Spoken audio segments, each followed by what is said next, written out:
नमस्ते बच्चों, कैसे हैं आप सब। तो आपकी पुस्तक हिंदी व्याकरण बाय ब्रेन रूट सीरीज से हम करेंगे पाठ संख्या 11 और पाठ संख्या 11 का नाम है क्रिया।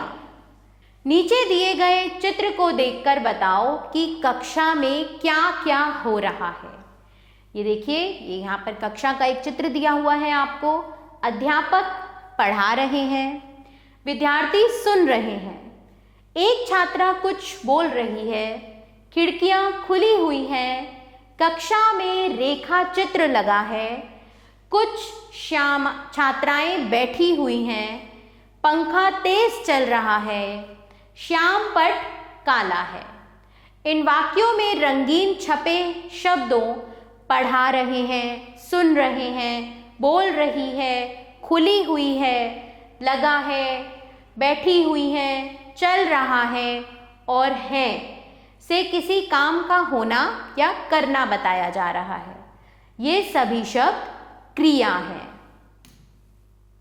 परिभाषा: जिस शब्द से किसी कार्य का करना या होना पाया जाए उस शब्द को क्रिया कहते हैं।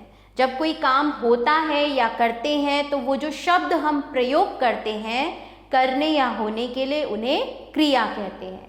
क्रिया का प्रयोग देखेंगे। क्रिया एक शब्द अथवा अनेक शब्दों की हो सकती है। एक शब्द की क्रिया सड़क किनारे एक तालाब है।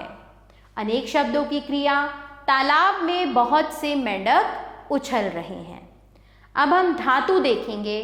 धातु क्रिया की मूल रूप होती है। क्रिया की रचना के लिए धातु में ना जोड़ा जाता है। जैसे धातु प्लस ना मतलब क्रिया। धातु है आ, उसमें ना जोड़ेंगे आना। चल, ना जोड़ेंगे चलना। धो में ना जोड़ेंगे धोना। कर में ना जोड़ेंगे करना। सो में ना जोड़ेंगे सोना। लिख में ना जोड़ेंगे लिखना। उड़ में ना जोड़ेंगे उड़ना। रो में ना जोड़ेंगे रोना और जा में ना जोड़ेंगे तो बनेगा जाना। क्रिया के रूप देखेंगे। क्रिया अलग अलग रूपों में प्रयुक्त की जाती है। जैसे लिख क्रिया के रूप हो सकते हैं लिखना, लिखी, लिखूंगा, लिखूंगी, चल के, चलना, चल, चलूंगा, चलेंगे। अब हम देखते हैं बच्चों क्रिया के अंग। क्रिया के दो अंग होते हैं, कर्ता और कर। कर्ता जिसके द्वारा कार्य किया जाता है, जो कार्य को करता है उसे कर्ता कहते हैं। जैसे मनोज दौड़ रहा है, गाय चर रही है। इन वाक्यों में कार्यों को किसी के द्वारा किया जा रहा है। जैसे मनोज दौड़ रहा है तो कार्य हो रहा है दौड़ना, और किसके द्वारा किया जा रहा है? मनोज के द्वारा। गाय चर रही है, कार्य क्या हो रहा है? चरना। और किसके द्वारा? गाय के द्वारा। अतः इन दोनों वाक्यों में क्रमशः मनोज और गाय कर्ता है। अब कर्ता की पहचान कैसे होगी? कर्ता की पहचान के लिए कौन शब्द लगाकर प्रश्न करना चाहिए। जैसे कि कौन दौड़ रहा है, कौन चर रही है, तो आपको कर्ता का जवाब मिल जाएगा। अब करते हैं कर्म। जिस पर कर्ता द्वारा की गई क्रिया का प्रभाव पड़ता है। कर्ता ने कार्य कर दिया लेकिन उस कार्य का प्रभाव जिस पर पड़ता है उसे कर्म कहा जाता है। जैसे बच्चे ने मिठाई खाई, लकड़हारा लकड़ी काटता है। इन वाक्यों में कर्ता द्वारा की जाने वाली क्रिया का प्रभाव किसी अन्य पर पड़ रहा है। जैसे बच्चे ने मिठाई खाई तो क्रिया क्या हुई? खाना, और क्रिया का प्रभाव किस पर पड़ रहा है? मिठाई पर।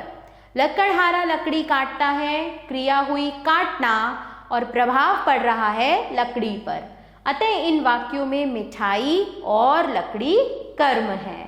अब कर्म की पहचान के लिए क्या शब्द लगाकर प्रश्न करना चाहिए। जैसे बच्चे ने क्या खाई, लकड़हारा क्या काटता है, तो आपको कर्म मिल जाएगा। क्रिया का वाक्य में प्रयोग।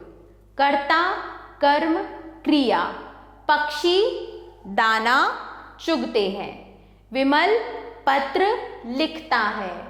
कुली सामान उठाता है। माताजी भोजन पकाती हैं। इस प्रकार क्रिया का हम वाक्य में प्रयोग करते हैं।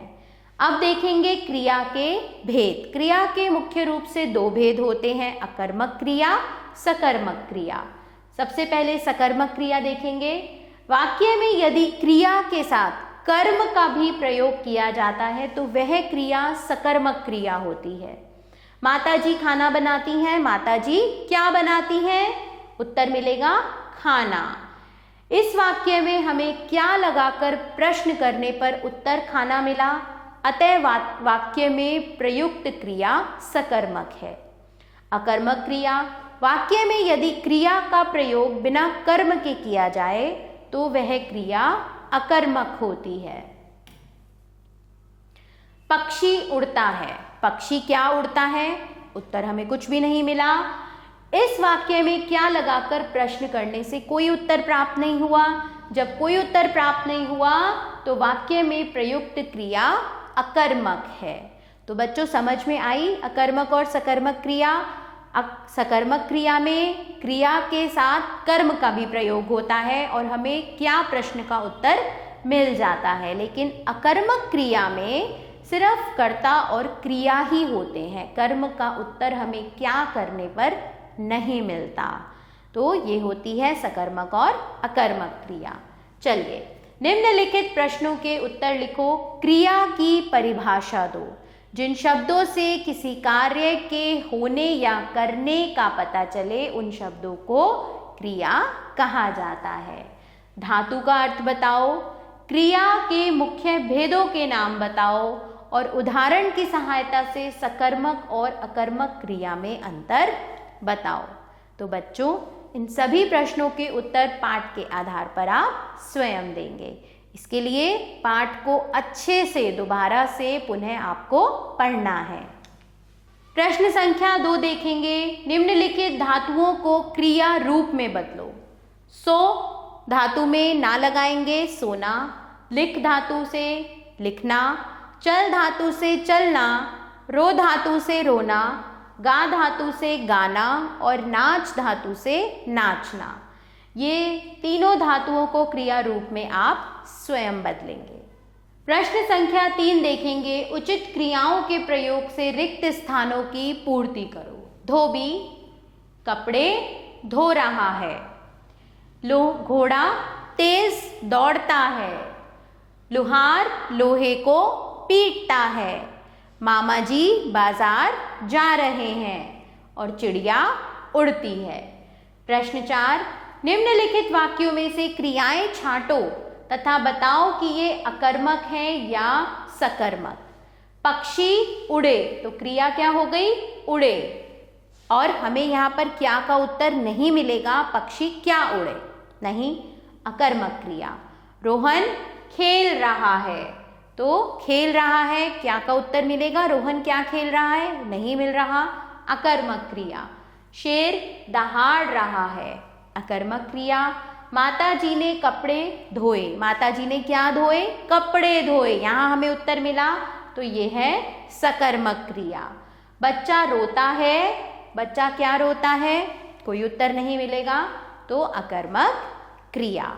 तो आशा करती हूँ बच्चों कि आपको ये पाठ अच्छे से समझ में आ गया होगा, लेकिन आपने इसका पुनः पाठन अवश्य करना है। आभार। मिलते हैं नए पाठ के साथ।